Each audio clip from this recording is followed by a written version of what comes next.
Mobile कौन था Dilip sir congratulation sir यहाँ पे दिलीप सर दिलीप सर यहाँ पे शूटिंग बाकी है भाई, चलो आ जाओ। बहुत बधाई, क्या करेंगे?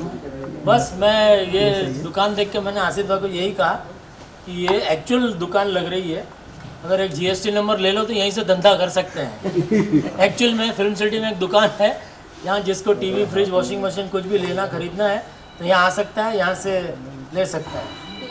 नहीं वाकई में हमारे जो आर्ट डायरेक्टर है जयंत देशमुख जी, बहुत ही बढ़िया। हम भी जब पूरे कास्ट जब ये क्लाइमैक्स हम कर रहे थे इस कहानी का, और सब पूरी टीम जब पहली बार इस दुकान के अंदर आई तो हम भी देख के एकदम चौंक गए, मतलब खुशी के मारे चौंक गए कि इतना रियल ये लग रहा है कि ऐसा लग ही नहीं रहा है कि ये सेट है। आपको लग रहा है सेट है? लग रहा है ना रियल दुकान है, क्योंकि सारे देखिए प्रोडक्ट्स भी जितने हैं, टीवी है, फ्रिज, सारे सब असली प्रोडक्ट्स यहाँ पे रखे हैं। और एक जो छोटी छोटी जो डिटेलिंग है कि वहाँ पे लाइसेंस रखा हुआ है या सब देखिए जितने भी प्रोडक्ट्स हैं वो सब इतने बढ़िया तरीके से पूरा सजाया है। तो वाकई में एक अलग सी एक पॉजिटिव एनर्जी अंदर आते ही हम सबको फील हुई। तो वी आर लुकिंग फॉरवर्ड कि अब दुकान के सीन अच्छे से होंगे। मुझे याद है लॉकडाउन के पहले 16 मार्च 2020 मेरा लास्ट डे ऑफ शूट था लॉकडाउन के पहले, और वो दुकान में था 16 मार्च 2020। उसके बाद आज इतने 2 साल के बाद, 2 साल से भी ज़्यादा, अभी ये तो जून चल रहा है, तो अभी बस 2 दिन पहले हम लोग ये दुकान में आए शूटिंग करने। तो बहुत ही मतलब अच्छा भी फील हो रहा था और थोड़ा सा दुख भी हो रहा था, क्योंकि घनश्याम भाई नटू काका हमारे साथ नहीं है, तो उनको बहुत मिस कर रहे हैं हम इस दुकान में आके। बट आई एम श्योर वो जहाँ भी होंगे हम सबको आशीर्वाद दे रहे होंगे ये देख करके। और बताइए। सुंदर जी ने वापस आपको टांग दिया कहीं ना कहीं। अभी वो तो हाँ देखिए, अभी दया आने वाली थी, फिर से उसने हमें उल्लू बना दिया। तो अभी पता नहीं ये आसिफ भाई क्या चाहते हैं। तो बस यही आशा करते हैं कि बहुत जल्दी अभी कुछ सुंदर भाई उल्लू ना बना के कुछ अच्छे दिन भी देखने को मिले जेठालाल को। आप खुद कितना मिस करते हैं, क्योंकि दया बहन का कैरेक्टर और जेठालाल का कैरेक्टर इतना 14 सालों से लोगों ने इतना प्यार दिया उस कैरेक्टर को। हाँ, आप 2-3 साल से नहीं हैं दिशा जी, लेकिन आप कितना मिस करते हैं, क्योंकि कहीं ना कहीं आप लोगों की जो ट्यूनिंग थी, जो केमिस्ट्री थी, वो लोगों को आज तक, मतलब लोग पुराने क्लिप्स देखते हैं टू रिवाइव। नहीं बिल्कुल डेफिनेटली, बिकॉज ऑलमोस्ट 10 साल आप कह सकते हैं कि दिशा जी और हम लोगों ने काम किया। और जो जैसा आपने कह रहे कि हमारी ट्यूनिंग डे 1 से जो केमिस्ट्री हम दोनों की जम गई थी और बहुत ही मज़ा आया। ये 10 साल हमने बहुत अच्छे अच्छे सीन्स, आप पुराने मतलब एपिसोड जो थे, बहुत ही मज़ा आता था। ऑफ कोर्स दिशा जी तो नंबर 1 आर्टिस्ट है ही, और स्पेशली कॉमेडी में जो एक अनइनिबिटेड जो अप्रोच होना चाहिए एक एक्टर का, तो आई थिंक फीमेल आर्टिस्ट में बहुत कम ऐसा देखने को मिलता है। लेकिन Disha ji of course I mean she was wonderful. खुल के जो भी करती थी, जो मैडनेस थी उनके सोच में, उनके एग्जीक्यूशन में, तो वो देख कर के मतलब एज एन एक्टर ही नहीं पर एज एन ऑडियंस भी मज़ा आता। मैं भी कभी कभी पुराने वो जैसे क्लिप्स देखने को मिल जाती है तो मैं भी कभी कभी देखता हूँ। कई बार तो ऐसा होता है कि ऐसा लगता है अरे ये सीन कब किया था, क्योंकि इतने सारे सीन कर चुके हैं पिछले 14 साल में कि भूल जाते हैं कि अरे ये सीन भी किया था क्या। फिर हम उसको देखने लगते हैं तो हमको भी मज़ा आता है कि अरे वाह ये तो बहुत मज़ेदार हुआ था। तो वाकई में yes definitely I mean I personally miss her very much. जो एक सीन करने का जो मज़ा एक को एक्टर के साथ आता है वो डेफिनेटली आई मिस इट। और सर, और कोई नहीं पूछ रहा तो मैं कंटिन्यू करती हूँ। सर, और जानना चाहती हूँ मैं कि जैसे आपने अभी कहा कि नट्टू काका को भी आप मिस कर रहे हैं, जब इतने साल 14 साल एक्टर्स साथ में काम करते हैं तो एक फैमिली बन जाती है, फिर धीरे धीरे एक एक का साथ छूटना, कभी किसी पर्सनल लॉस की वजह से या फिर कुछ दूसरे कमिटमेंट्स या कुछ मजबूरी की वजह से, एज एन एक्टर आपके लिए कितने चैलेंजिंग टाइम्स रहते हैं क्योंकि आप उनके साथ इतना वक्त बिताते हैं सेट पे? देखिए सिर्फ एक मैं समझता हूँ not only as an actor but as a human being. अभी देखिए हम भी हमारे जीवन में भी हमारे जितने भी रिश्तेदार हैं, हमारे जो करीबी रिश्तेदार हैं, कहीं कभी ना कभी किसी न किसी को तो जाना ही है। ये तो मतलब जो आया है उसे जाना तो है ही, ये तो फैक्ट है। तो फिर भी दुनिया चलती है, लाइफ गोज़ ऑन। तो थोड़े दिन आपको जब आपका कोई निजी भी करीबी आपका कोई रिश्तेदार अगर चला जाता है तो आपको डेफिनेटली आप उसको आप उदास हो जाते हैं, आप मिस करते हैं। But then you know time is the best healer. तो उसके अलावा आपके पास और कोई चारा भी नहीं है। तो मुझे लगता है कि वो एक एटीट्यूड है, वो चेंज इज़ इनएविटेबल। तो ये तो मतलब सृष्टि है पूरी, हर दिन कुछ ना कुछ नया होते रहता है, हर दिन कुछ ना कुछ बदलते रहता है। तो इफ़ यू एक्सेप्ट दैट तो यू नो आपका जीवन थोड़ा सा मतलब जर्नी आपकी सरल हो जाती है। अगर वहीं अटके रहे आप तो फिर अटक ही गए, तो फिर आप आगे बढ़ नहीं पाएंगे। तो ये तो फैक्ट है कि अभी हर बार कोई ना कोई मतलब जैसा मैंने कहा कि बदलाव तो आते रहने वाले जीवन में, तो आप एक्सेप्ट करके आगे बढ़ते रहो। Show must go on. Sir जैसा कि आपने कहा कि बहुत सारी खबर हो जाती है कि अब आ रही हैं, फिर पता चलता है अब नहीं आ रही हैं। जब आपकी दिशा जी से बात होती है या मुलाकात होती है तो किस बारे में बात होती है और क्या बातें उनकी तरफ से आपको कही गई या उन्होंने कहा आपसे? नहीं, टू बी वेरी फ्रैंक, दिशा जी बहुत ही प्राइवेट पर्सन है। तो अगर मैं आपसे कहूँ कि उनसे जब से वो छोड़ के गई है उसके बाद से कभी फ़ोन पे बात नहीं हो पाई है मेरी। तो जो भी पता चलता है प्रोडक्शन के थ्रू ही पता चलता है कि उनकी क्या बातें चल रही है उनके साथ। और एक उनका एक पर्सनल डिसीजन है, यू नो एक प्रायोरिटी उनकी है फैमिली। तो आई थिंक कहीं ना कहीं हमें भी उसे रिस्पेक्ट करना चाहिए कि 10 साल उन्होंने अपनी ज़िंदगी के इस सीरियल को दिए हैं। अब उनकी प्रायोरिटी कुछ और है, अब उनकी प्रायोरिटी फैमिली है, तो उनको डिस्टर्ब नहीं करना चाहिए। जैसा आफ्टर ऑल वो भी आर्टिस्ट है, कभी ना कभी जब उनको मन होगा तो डेफिनेटली वो वापस आ भी सकते हैं। So never say never.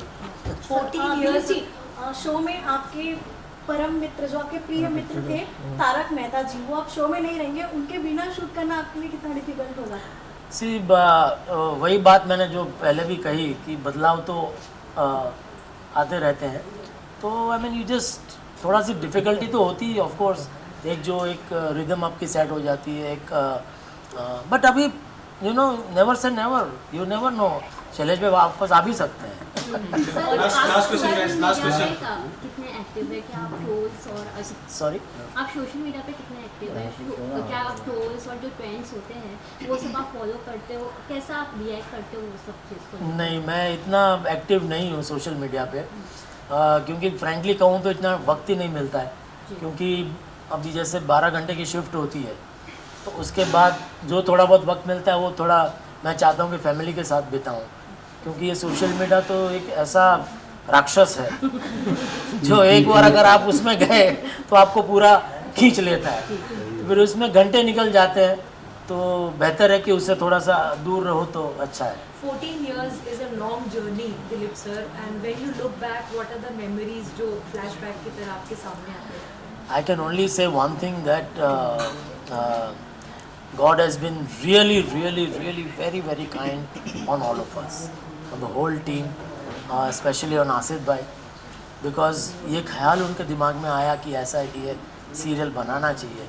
हमारे गुजराती जो ह्यूमरिस्ट हैं तारक भाई मेहता, जो लेजेंडरी ह्यूमरिस्ट हैं, जिन्होंने ये सारे कैरेक्टर्स बनाए हैं, तो ये तो उन्होंने मतलब 72 से शुरू किया और काफ़ी साल वो लिखते रहे, करीब 40 साल उन्होंने लिखा।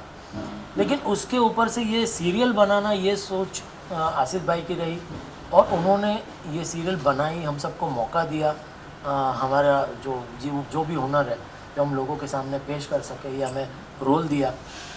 तो मैं समझता हूँ कि ये भगवान का बहुत ही बड़ा उपकार है हम सब के ऊपर क्योंकि आप भी जानते हैं सीरियल आती हैं, फिल्में आती हैं, चली जाती हैं, सीरियल बंद हो जाती हैं, लेकिन मुझे लगता है क्या है, शायद ये तो वर्ल्ड रिकॉर्ड ही है कि लगातार 14 साल तक कोई कॉमेडी सीरियल चलना और लोगों का प्यार आज भी इतना पाना, ये वाकई में अगर ऊपर वाले की कृपा ना हो तो ये नामुमकिन है। तो मैं तहे दिल से भगवान स्वामीनारायण और मेरे गुरु परम पूज्य प्रमुख स्वामी महाराज, परम पूज्य महंत स्वामी महाराज का तहे दिल से मैं शुक्रिया अदा करना चाहूँगा कि उन्होंने इतनी कृपा बरसाई है हम सब के ऊपर और बरसाते आ रहे हैं कि अभी भी ये शो चल रहा है। हम सबको कैसे लगा आपको हमारा गड़ा इलेक्ट्रॉनिक्स? बहुत सुपर है सर, जैसे हम लोग सीरियल में देखते रियल में बहुत अच्छा है। काफी अच्छा लग रहा है सर। सर इतने दिनों से वेट कर रहे थे गड़ा इलेक्ट्रॉनिक्स का नया चमचमाता दुकान देखने के लिए, सो फाइनली हमें दिख गया, तो उसके बारे में क्या कुछ कहना चाहोगे आप? बस ये बहुत तकलीफ़ हो रही थी कोविड के टाइम पे, क्योंकि जहाँ हम लोग शूट कर रहे थे वहाँ कोविड के केसेस भी बहुत आते थे और आजू बाजू में सब रेसिडेंशियल था, सब लोग रहते थे, तो उनको भी डर लगता था कि शूटिंग में इतने लोग आते हैं। तो फिर हमको एक नया दुकान बनाना पड़ा और बाकी सब कुछ वही है, गड़ा इलेक्ट्रॉनिक्स वही है, जेठालाल वही है। और बस अभी यहाँ से कॉमेडी का हंसी हंगामा ज़्यादा होगा, क्योंकि अब तक हम लोग गोडाउन से ही स्टोरी कर रहे थे कि दुकान में रिनोवेशन हो रहा है, सब कुछ ऐसे हो रहा है। तो अभी मुझे लगता है कि दर्शकों को और मज़ा आएगा और सारे नए किरदार आएंगे और धूम मचेगी। सर नया स्टोर बन गया है तो स्टोरी में क्या कुछ नया ट्विस्ट आएगा? आएगा, बहुत कुछ होएगा। अभी तो अड़ोस पड़ोस में जैसे आप देख रहे हैं सामने एक कपड़े का दुकान है, ज्वेलरी का दुकान है, तो बहुत मज़ा आएगा। अभी बहुत कुछ करने मिलेगा, क्योंकि पहले जब जहाँ हम लोग कर रहे थे वहाँ बहुत लिमिटेशन था, वो ओरिजिनल शॉप था, लेकिन वहाँ थोड़ी दिक्कतें होती थी, रोड पे शूटिंग नहीं कर सकते थे। तो अभी ये तो फिल्म सिटी है, तो अभी हम बहुत कुछ कर सकते हैं और अच्छा काम कर पाएंगे। सर काफ़ी दिनों से लोग बहुत ही ज़्यादा उत्सुक थे कि पोपटलाल जी की शादी कब होगी, तो क्या आप बताना चाहेंगे कब? पोपटलाल की शादी भी जल्दी करेंगे हम लोग। उसके पहले एक ओपिनियन पोल बनाएंगे, ऑडियंस को पूछेंगे और फिर हम लोग तय करेंगे पोपटलाल की शादी करनी चाहिए कि नहीं करनी चाहिए। अगर आप मेरी राय पूछो तो मैं चाहता हूँ कि इस बेचारे की शादी हो जाए, लेकिन हम ऑडियंस को पूछेंगे और ऑडियंस को भी पूछेंगे भाई। जब भी हमने ऑडियंस को पूछा है, आधे लोग बोलते हैं मत कराओ, आधे लोग बोलते हैं कराओ, तो अभी हमको समझ में नहीं आता है। लेकिन मैं खुद भी आपके जैसा हूँ, मैं खुद भी उनको दुखी देखना नहीं चाहता हूँ, लेकिन पोपटलाल हमारे हीरो है। देखो जब भी पोपटलाल की शादी की बात आती है वो लड़की का भला हो जाता है और पोपटलाल वो लड़की का भी भला करते हैं। अभी आपने लेटेस्ट एपिसोड में देखा होगा कि जो लोग ने तलाक लिया था, डिवोर्स हुए थे, उन्होंने पोपटलाल ने अपना त्याग देके उनको मिला दिया। ये हमारा पोपटलाल है। और पोपटलाल आप लोग के जैसा जर्नलिस्ट भी है, तो अभी आप भी प्रार्थना करो अगर शादी करनी है तो कि भाई कोई जर्नलिस्ट लड़की मिल जाए।